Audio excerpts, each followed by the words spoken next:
وعلى محمد وعجل فرجه. اعوذ باللہ من الشیطان الرجیم بسم اللہ الرحمن الرحیم ولا تتمنوا ما فضل اللہ به بعضکم علی بعض. سورہ مبارک نساء کی 32 نمبر آیت میں خداوند عالم اپنے بندوں کو حکم دے رہا ہے کہ آپ لوگ تمنا مت کریں ما فضل اللہ به. خداوند عالم نے اپنے حکمت کے ساتھ معاشرے میں اس کائنات کے نظام کو آگے چلانے کے لیے بعض لوگوں کو بعض کے اوپر فضیلت دی ہے. سب لوگ برابر ہوتے تو یہ کائنات کا نظام آگے نہیں چلتا. اسی لیے خداوند عالم نے حکمت کے ساتھ بعض لوگوں کو بعض لوگوں پہ فضیلت دی ہے. اب فضیلت دی ہے تو آپ لوگ تسلیم کریں، اس فضیلت کو قبول کریں، آپ اس پہ تمنا مت کریں. اس آیت کی شان نزول میں ہے کہ عرب کی خواتین یا خود پیغمبر پاک کی بیویاں ام سلمہ کے بارے میں بھی ذکر ہے کہ انہوں نے دیکھا کہ مردوں کے لیے بہت سارے فضیلتیں ہیں. مرد حضرات کے لیے 4 شادی کرنے کی اجازت ہے.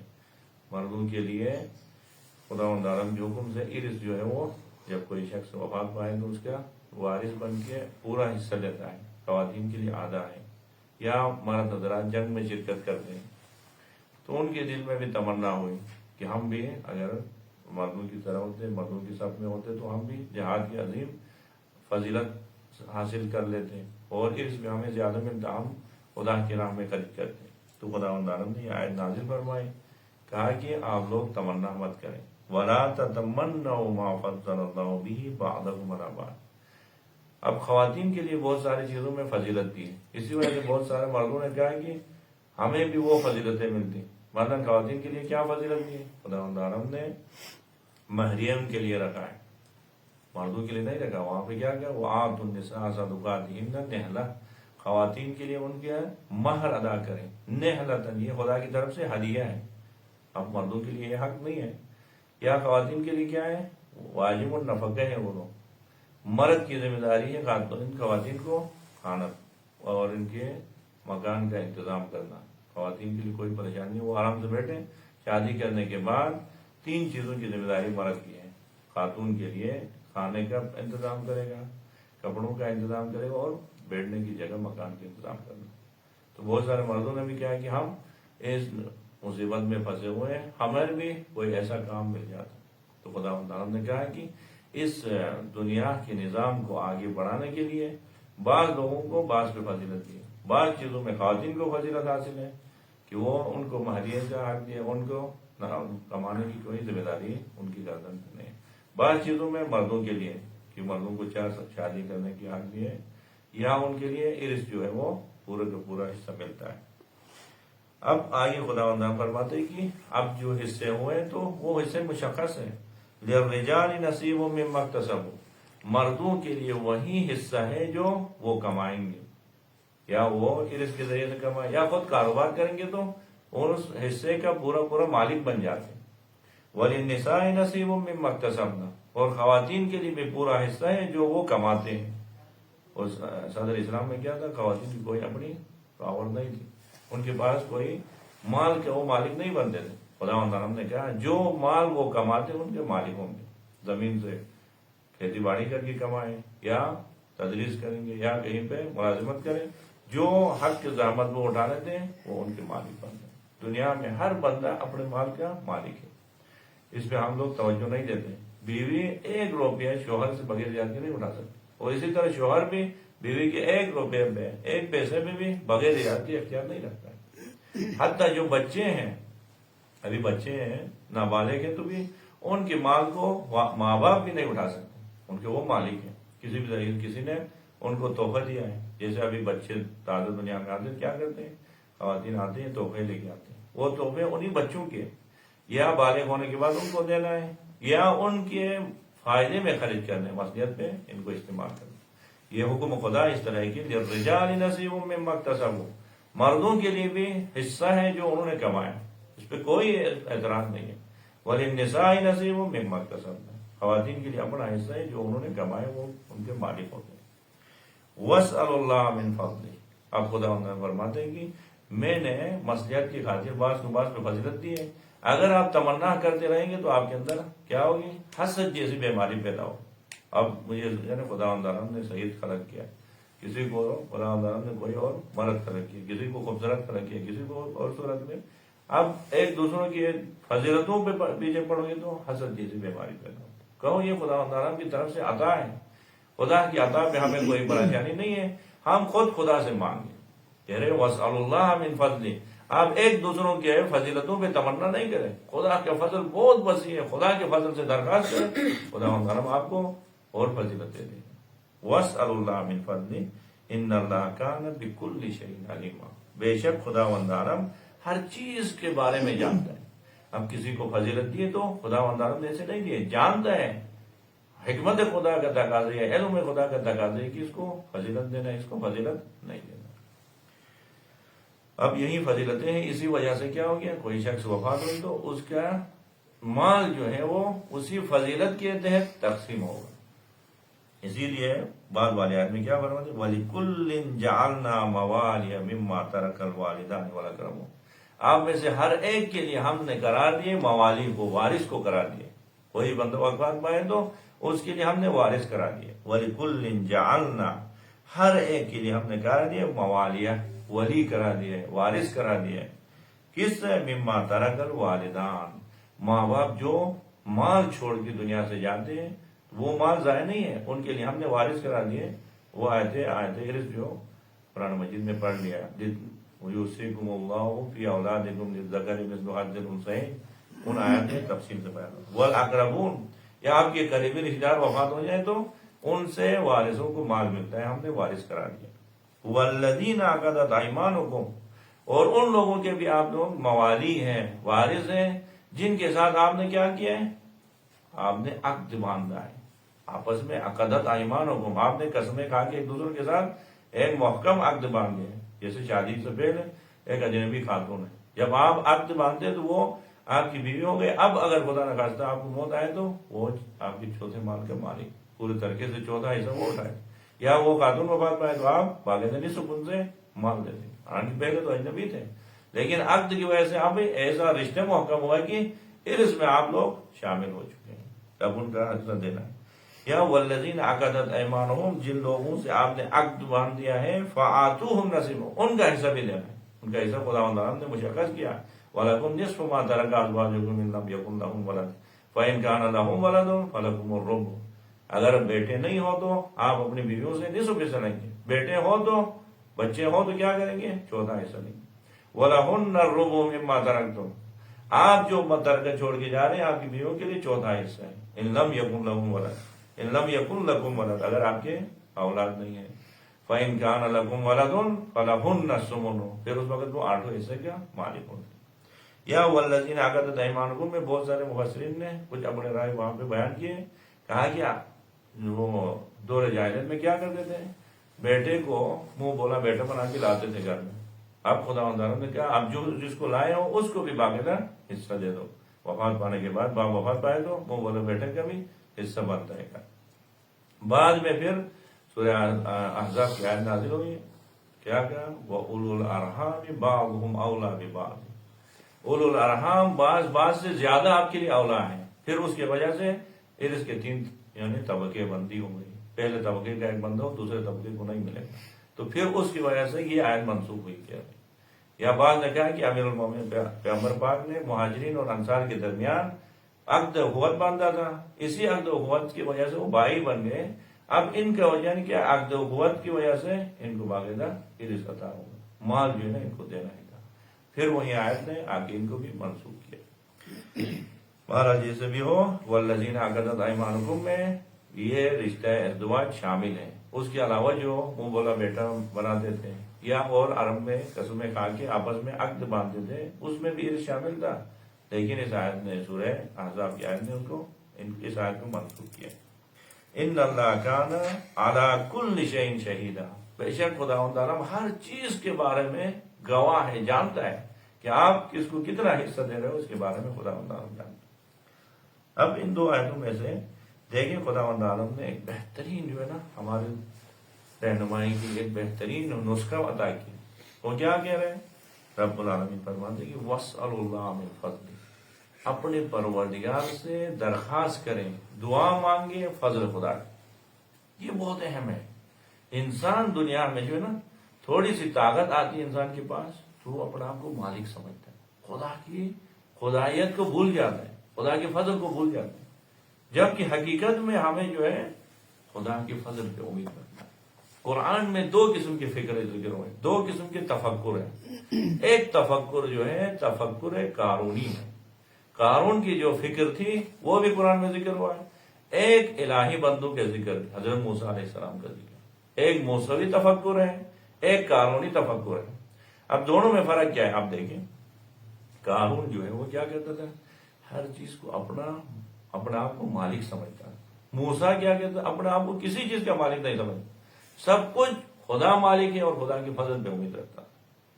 اب دیکھیں سورہ مبارک ہے قصص میں 76 نمبر آیت میں خداوند عالم قارون کے بارے میں بیان کرتے ہیں، ان قارون کان من قوم موسیٰ فبغى علیہم وآتیناہ من الکنوز ما ان مفاتحہ لتنوء بالعصبۃ اذ قال له قومه لا تفرح ان اللہ لا يحب الفرحین۔ یہاں پہ قارون کے ذکر کر رہا ہے۔ قارون کے پاس خداوند عالم نے اتنا مال دیا کہ لتنوء بالعصبۃ وللقوۃ، قارون کے خزانوں کی چابیوں کو 40 طاقتور لوگ اٹھاتے تھے، اتنا مال دیا۔ لتنوء بالعصبۃ وللقوۃ اذ قال له قومه لا تفرح ان اللہ لا يحب الفرحین وابتغ فیما آتاک اللہ الدار الآخرہ۔ اب خداوند عالم نے اتنی زمین اور جائیداد مال ان کے پاس سے، تو حکم خدا یہ ہے کہ حضرت موسیٰ علیہ السلام کو بھیجے جا کے ان سے زکات لے لیں۔ اب زکات دینے کے لیے گیا تو 78 نمبر آیت میں قارون نے کیا کہا، قارون کی فکر کیا تھی، تفکر قارونی کیا ہے؟ قارون نے کہا قال انما اوتیت علی علم عندی، میں کس چیز کا آپ کو زکات دوں گا، کس عنوان سے مجھ سے آپ زکات مانگ رہے ہو؟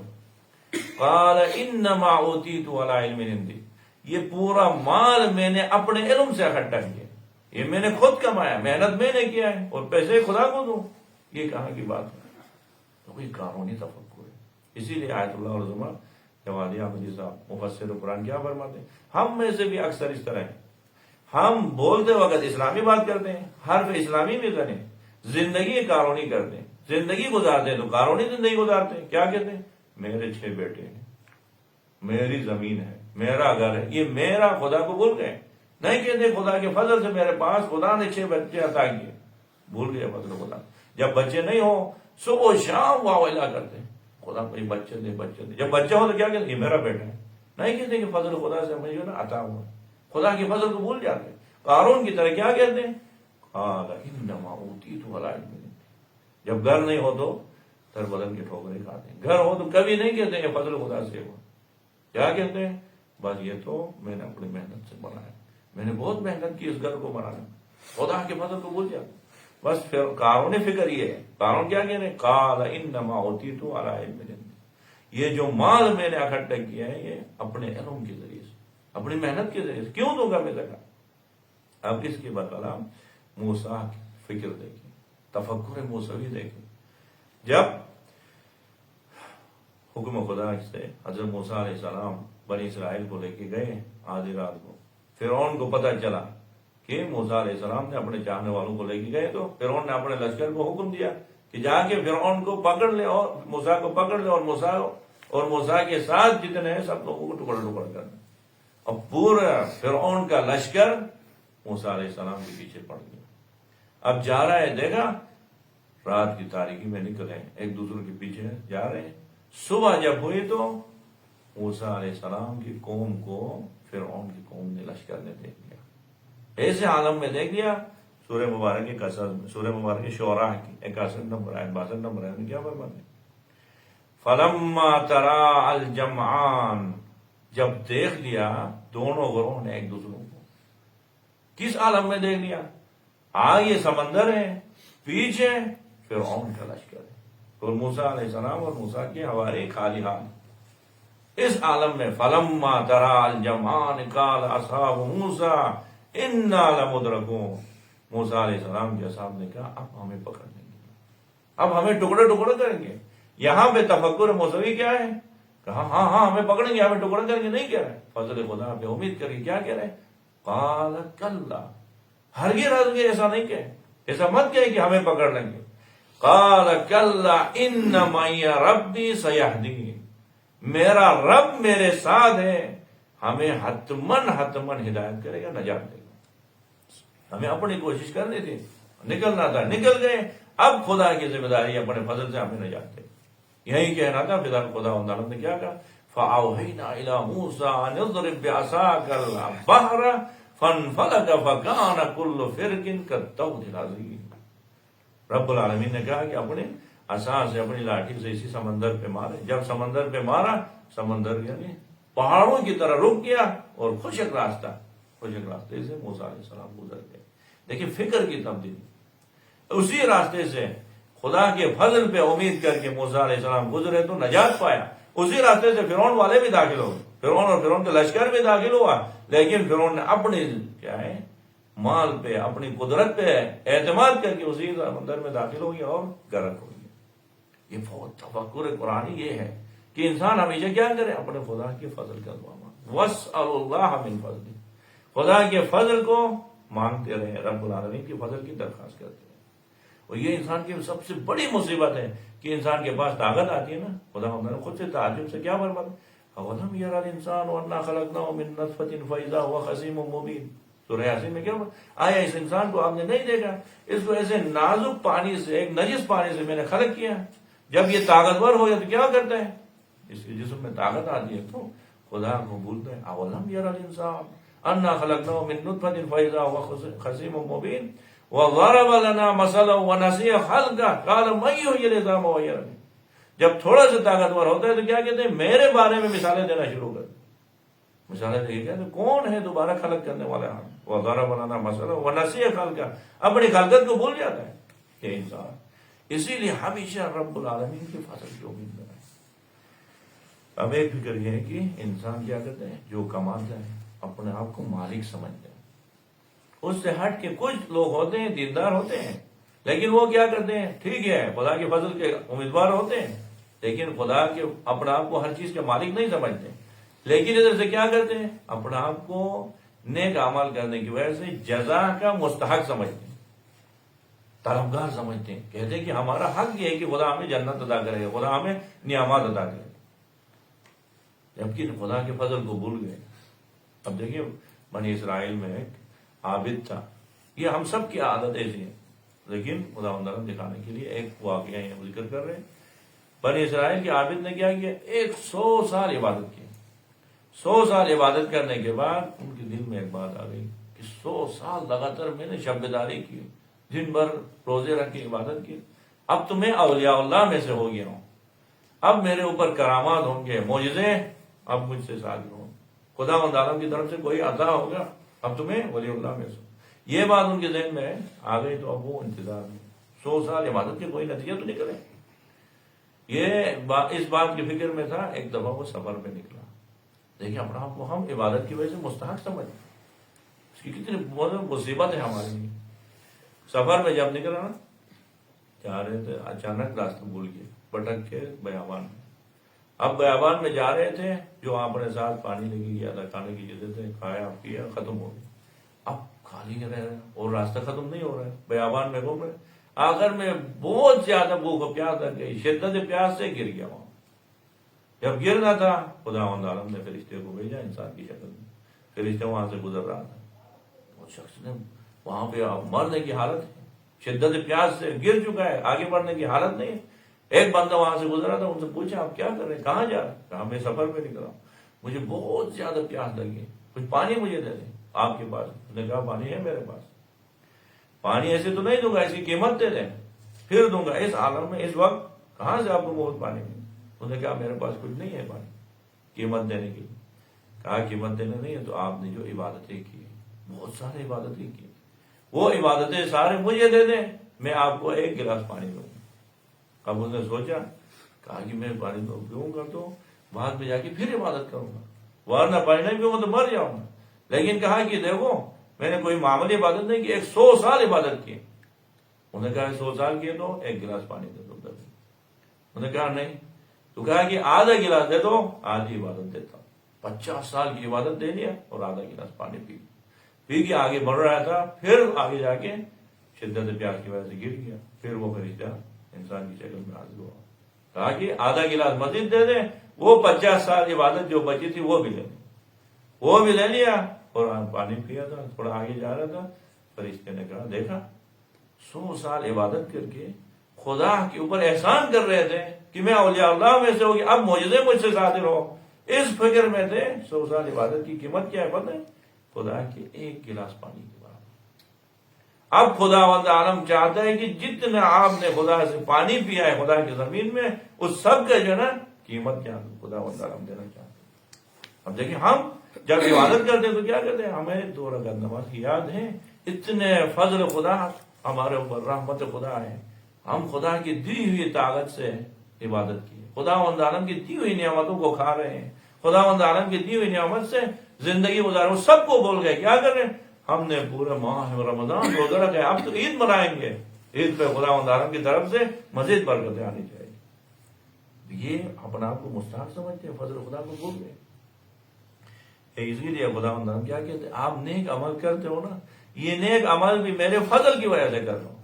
سورہ مبارک کے روم کی 45 نمبر آیت میں لِيَجْزِيَ الَّذِينَ آمَنُوا وَعَمِلُوا الصَّالِحَاتِ مِن فَضْلِهِ إِنَّهُ لَا يُحِبُّ الْكَافِرِينَ۔ خداوند عالم جزا دیتا ہے آپ لوگوں کو، کن لوگوں کو؟ لِيَجْزِيَ الَّذِينَ آمَنُوا وَعَمِلُوا الصَّالِحَاتِ، جو ایمان لانے کے بعد عمل صالح بجا لاتے ہیں ان کو جزا دیتے ہیں خداوند عالم، اس وجہ سے نہیں کہ مستحق ہو گئے آپ جزا کی، جزا کے مستحق کیا ہے؟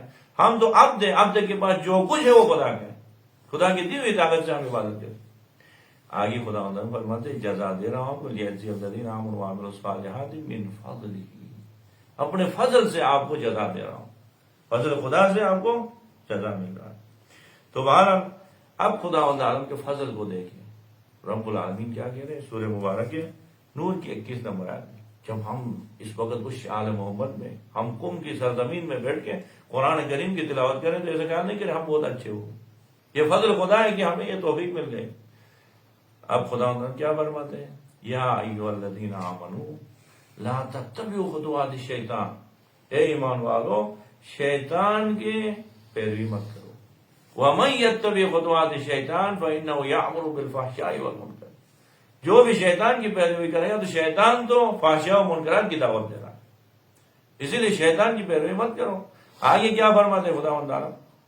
وَلَوْلَا فَضْلُ اللَّهِ عَلَيْكُمْ وَرَحْمَتُهُ مَا زَكَىٰ مِنْكُمْ مِنْ أَحَدٍ أَبَدًا، اگر خداوند عالم کا فضل نہیں ہوتا، خدا کی رحمت نہیں ہوتی تو آپ میں سے کوئی بھی پاک نہیں ہوتا۔ آپ لوگ پاک ہو چکے ہیں، آپ لوگ خدا کی راہ پہ آئے ہو تو یہ خدا کے فضل و کرم تھا۔ وَلَوْلَا فَضْلُ اللَّهِ عَلَيْكُمْ وَرَحْمَتُهُ مَا زَكَىٰ مِنْكُمْ مِنْ أَحَدٍ وَلَٰكِنَّ اللَّهَ يُزَكِّي مَن يَشَاءُ، لیکن خداوند عالم جسے چاہے پاک کرتا ہے، اپنے فضل سے اس کو کیا کرتے ہیں؟ دین کے راستے دکھاتے ہیں۔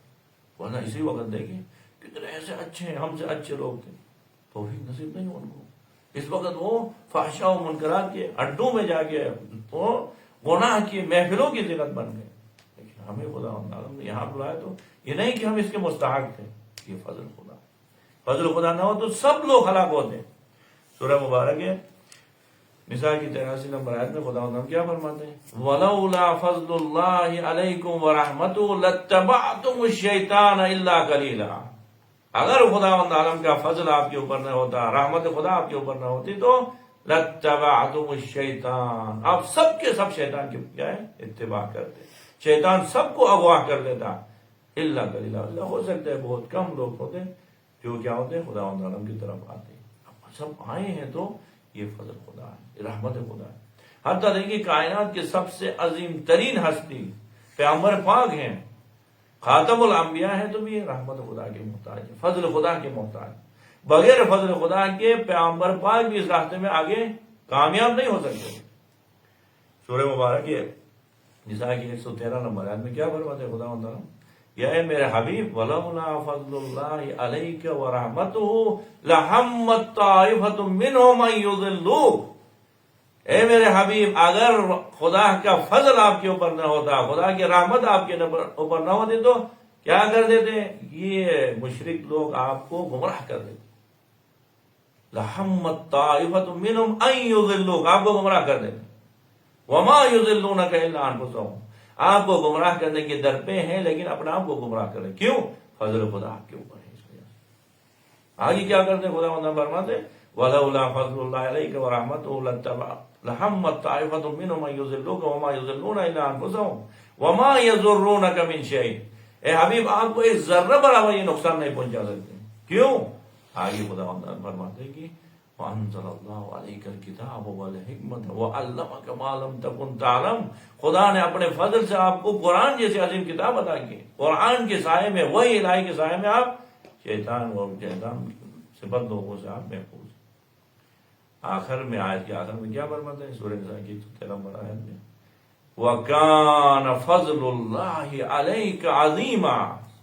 میرے حبیب آپ کے اوپر فضل خدا بہت زیادہ عظیم ہے. اس وجہ سے شیطان اور شیطان سے بد لوگ آپ کو گمراہ نہیں کر سکتے. ورنہ اگر فضل خدا نہ ہوتی تو آپ کو بھی وہ نعوذ باللہ گمراہ کریں گے. دیکھیں فضل خدا سے حتیٰ کسی نبی کے یہ جرأت نہیں ہے خدا کے سامنے کہے کہ میں نے عبادتیں کی اس کا اجر مجھے عطا کر. کوئی بندہ یہ خدا کی درگاہ میں نہیں کہہ سکتا کہ میں نے عبادتیں کی، میں نے راہ خدا میں قربانیاں کی، اجر نہیں. کوئی کسی کے اجر کا محتاج یعنی مستحق نہیں ہے، کیونکہ جان اور مال سب خدا کا ہے. جو کچھ خدا کے راہ میں کر رہے ہیں وہ ہم عبد ہونے کے ناطے خدا کے لیے کر سکتے.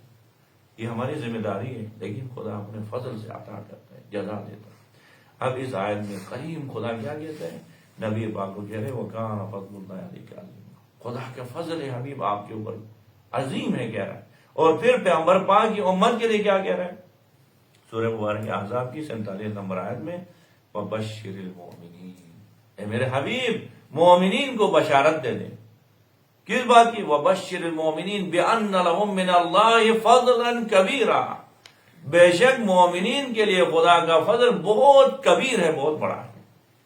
کتنا فضل ہے خدا کا، اس کو حس کریں پھر زندگی میں کبھی پریشانی نہیں.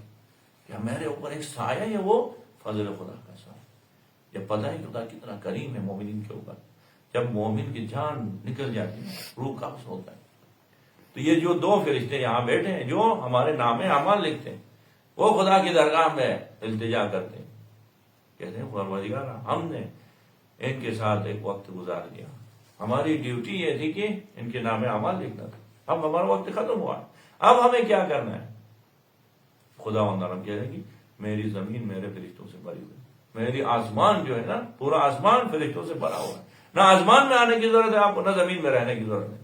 جائیں اس شخص کے قبرستان میں، قیامت تک اس شخص کے ساتھ بیٹھ کے اس کے لیے استغفار اور تسبیح کرتے رہیں.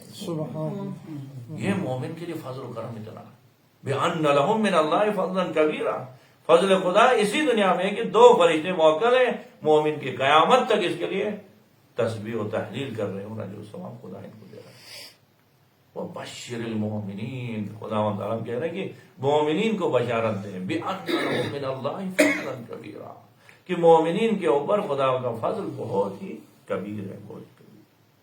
پھر خدا کے فضل کو اگر حاصل کرنا چاہے نا، کچھ اعمال ہیں انسان انہی اعمال کے ذریعے سے کیا کرتے ہیں؟ اس فضل کو مزید اضافہ کرتے ہیں. اسی لیے تو دیکھو فضل کے بہت سارے درجے ہیں. اسی لیے تو رب العالمین نے اسی آیت میں کیا کہا؟ آپ پریشان نہیں ہوئے، وَاسْأَلُوا اللَّهَ مِنْ فَضْلِهِ. خدا سے فضل کی درخواست کرتے رہے. جتنا آپ درخواست کریں گے، جتنا اپنا آپ کو مستحق بنائیں گے، خدا دیتا جائے. فضل ایک حد تک خدا وندارم کیا کرتے ہیں؟ استحقاق کو دیکھ کے دے. پھر اس وقت خدا کی راہ میں آگے بڑھتے جاؤ گے، خدا وندارم آپ کو فضل جو ہے فراوان فضل خدا حاصل. اب ہم اسی دنیا میں جب زندگی گزارتے ہیں تو کیا ہوگا؟ فضل خدا کو بھول جاتے ہیں. واقعہ کی ہماری مصیبت ہے. اب دیکھیں ہمیں خدا ہمیں کتنے سارے نعمتیں اپنے فضل سے عطا ہے، بھول گئے تو زیادہ نہیں. وَاسْأَلُوا اللَّهَ مِنْ فَضْلِهِ. بس یاد رکھیں فضل خدا، فضل خدا کو کبھی نہ بھول، کبھی اپنے آپ کو مستحق نہ سمجھیں کہ میں نے یہ کیا، میں نے وہ کیا. نہیں، کچھ بھی نہیں، کہ جو کچھ ہے وہ فضل خدا ہے. ایک واقعہ سناؤں، شاید آپ ہمارے جو ہے نا بزرگان عزیز ہیں، یہ واقعہ اتنے اہم ہے. اسی قصے میں جو سبق ہے، جو درس ہے، اس وقت قرآن میرے سامنے ہے. میں نے خود سے 20-21 سال اس وقت مدرسے میں پڑھ رہا ہوں، حوزے میں پڑھنے کے لیے گھر چھوڑ کے آیا ہوں. 20 سال جو پڑھا ہے اس میں مجھے اتنا نہیں ملا ہے. اسی ایک قصے نے مجھے اس سے زیادہ دیا. اسی قصے میں اتنا جو ہے نا اہم سبق ہے، اس سبق کو یاد رکھیں۔ وہ کیا ہے؟ ایک دن یہ عظیم ترین عارف رجب علی خیاط صاحب، ان کے شاگرد کہہ رہے ہیں کہ ایک دن مجھے میرے استاد نے لے کے گیا، مجھے ساتھ لے کے گیا، چونکہ وہ عارف تھے، میں ان سے سوال نہیں پوچھتا تھا کہاں جانا ہے، کیوں جانا ہے، میرا استاد ہی بہتر جانتا ہے، چشم برزخی رکھتا تھا، دنیا میں بیٹھ کے آخرت کے حالات سے واقف ہے، تو اسے کیا پوچھوں، جہاں لے کے جاتے ہیں وہ مصلحت کی خاطر سمجھ کے لے کے جاتے ہیں۔ تو کہہ رہے میں ساتھ ان کے ساتھ چلا، تو دیکھا جا کے ہم نے ٹرین کا ٹکٹ لیا، قطار میں سوار ہو گئے، 13 گھنٹے سفر کیا ہم نے، اور بہت سخت سردی تھی، شدید برفباری ہو رہی تھی، اس سردی کے موسم میں 13 گھنٹے سفر کرنے کے بعد ایک شہر میں اتر کے ہم جا رہے تھے، تو دیکھا جا کے ایک گھر کے دروازے پہ دستک دیا۔ جب دستک دیا تو پتا چلا کہ وہ گھر ایک عالم دین کا گھر ہے، یعنی اس زمانے کے مشہور ترین عالم حیران کا، رسائل و مقاصد پڑھانے میں سب سے ماہر استاد ہیں حوزے کے، ان کے گھر پہ رجب علی خیاط نے لے کے گیا۔ اب جب ہم وہاں پہ گئے نا، کہہ رہے ہیں کہ دروازے پہ دستک دیا، وہ عالم آ کے دروازہ کھولا، دیکھا رجب علی خیاط آئے ہیں۔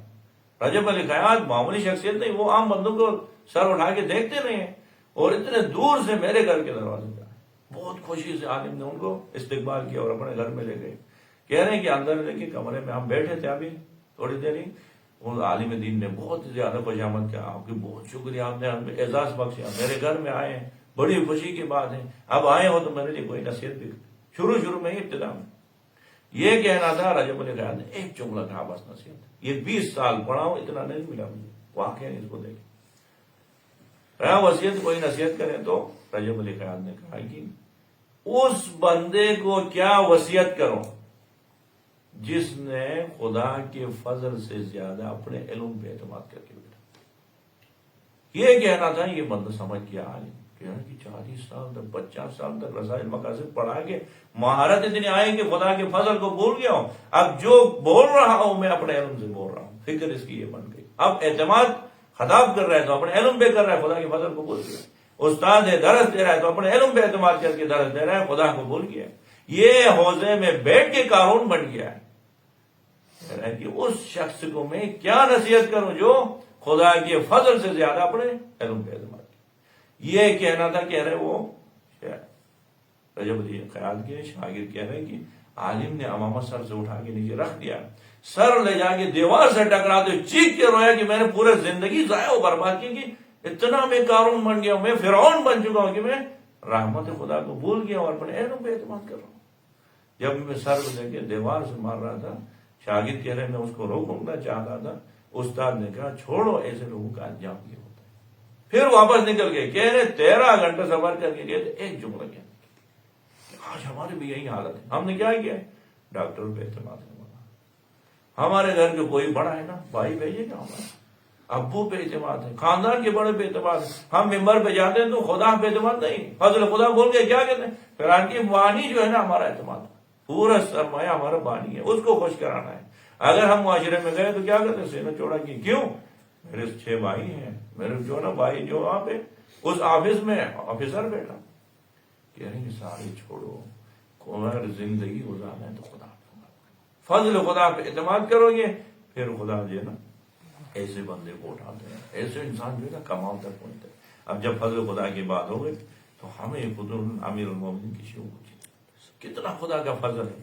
اب یہاں پہ کتنے آیت میں نے ذکر کیا، وَلَوْلَا فَضْلُ اللَّهِ عَلَيْكُمْ وَرَحْمَتُهُ، خدا کہہ رہے اگر فضل خدا آپ کے اوپر نہ ہوتا اور خدا کی رحمت نہ ہوتی، احادیث میں ذکر ہوا فضل خدا سے مراد رسول پاک کی ذات ہے، اور رحمت سے مراد علی مرتضیٰ کی ذات ہے، نبوت اور ولایت ہے ہونے کی وجہ سے تو آپ نے نجات پایا، آپ پاک مطہر ہو گئے، آپ کو دونوں راستے ملے، فضل خدا بھی آپ کی کیا ہے قسمت میں خدا نے لکھ دیا ہے، اور رحمت خدا امیر المومنین کی ذات آپ کو مل گئی۔ اور ہم اگر اس کے باوجود ولایت جیسے پاک و طاہر راستہ ہمیں نصیب ہوا، امیر المومنین جیسے عظیم ہستی، 12 ائمہ جیسے عظیم ہستیاں ملنے کے باوجود ہم دنیا کی ان فضول چیزوں میں ہم وقت لگا دیا، ٹھیک ہے دنیا اور سبب و اسباب کی وجہ نہیں، لیکن امید ہو تو خدا کی فضل میں، پھر کہیں پہ پریشانی نہیں ہے، خدا نے دیا ہے تو فضل سے دیا ہے، نہیں دیا ہے تو بھی خدا کا فضل ہے.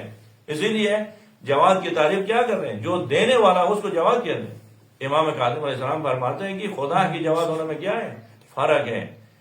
ان عطا وهو الجواد ان عطا وهو الجواد ان امسک.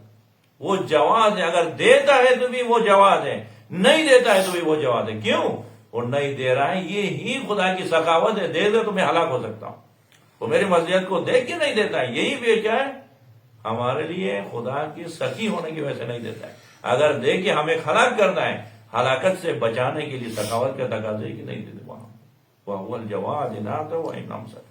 خدا دے تو بھی جواد ہے. خدا ہم سے چھین لے یا ہم نہیں دے رہا ہے تو محروم رکھتا ہے تو بھی تقاضے حکمت الہی. تو اب خدا تعالیٰ یہاں پہ ہمیں کہہ رہا ہے کہ وَاسْأَلُوا اللَّهَ مِن فَضْلِهِ. آپ دنیا میں ایک دوسروں پہ حسد کر کے یہ پریشانیوں میں لگنے کی ضرورت ہی نہیں ہے. خدا نے فضیلتیں دی ہیں، آپ بھی فضیلت چاہتے ہو تو خدا کا فضل وسیع ہے. ذَلِكَ فَضْلُ اللَّهِ يُؤْتِيهِ مَن يَشَاءُ. خداوند عالم نبی پاک کو نبوت عطا کرنے کے بعد سورہ جمعہ میں کیا فرماتے ہیں؟ یہ خداوند عالم کی طرف سے خدا کا فضل ہے. یؤتیہ من یشاء، جسے چاہے اس کو عطا کرتا ہے. واللہ ذو الفضل العظیم. اب امام محمد باقر علیہ السلام کی خدمت میں